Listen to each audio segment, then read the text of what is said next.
So just in terms of, our approach to talent attraction and retention, this process enables us to look a little bit differently at how we do it, and then applying that not only to new people, but also to existing people, because sometimes we don't really know what to do with the people that we've got. And sometimes we can, as long as we've got the right qualities and we know what those qualities are, we can find people more easily.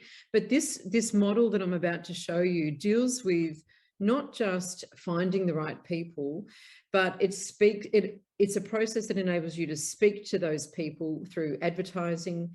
It enables you to ask the right questions when you've got them in front of you in an interview. It enables you to frame up a more appropriate induction and onboarding program, and that it also informs you at a deeper level about how I'm going to keep these people engaged, developed, and growing throughout. So this is so if you are the salesperson, you can apply this to yourself.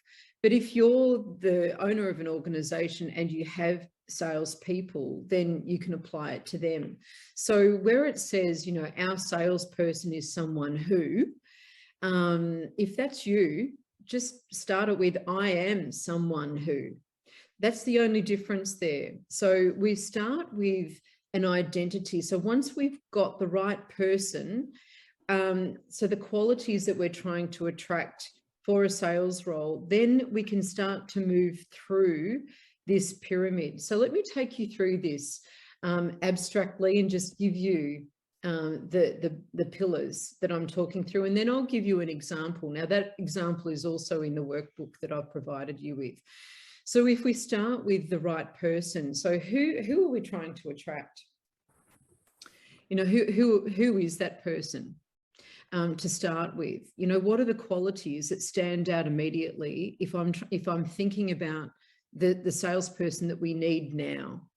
Not the salesperson that we needed back in 2019, but the salesperson that we actually need now. And that might be quite a different person. We might need somebody, for example, who's a real self-starter, who is not afraid to get out and have high levels of activity. It might be someone who is far more resilient, who's not going to give up at the first challenge or setback, who's going to be able to create opportunities, who sees possibilities. You can create this identity any way you want, but that's the most important component, because everything else after that starts to fall out of it. So for example, once you know who that person is, the qualities, the roles that they play, then you can start to think about the values and beliefs. So if they are that person, or if I am that person, what do I hold to be true? What do I believe? What do I value? What's important to me? And that gives you a sense of what this person's motivated by, or what you're motivated by, if that is you, and what your purpose is. And then if I hold those values, what are the skills and competencies that I'm going to develop as a result of being that person with those values and beliefs, with that identity?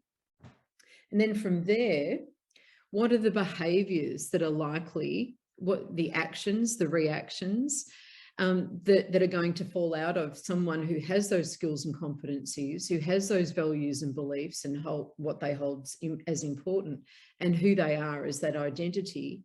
And then finally, after you've pulled out the behaviors, what are the results and outcomes that are likely if I've got someone who has all of those elements?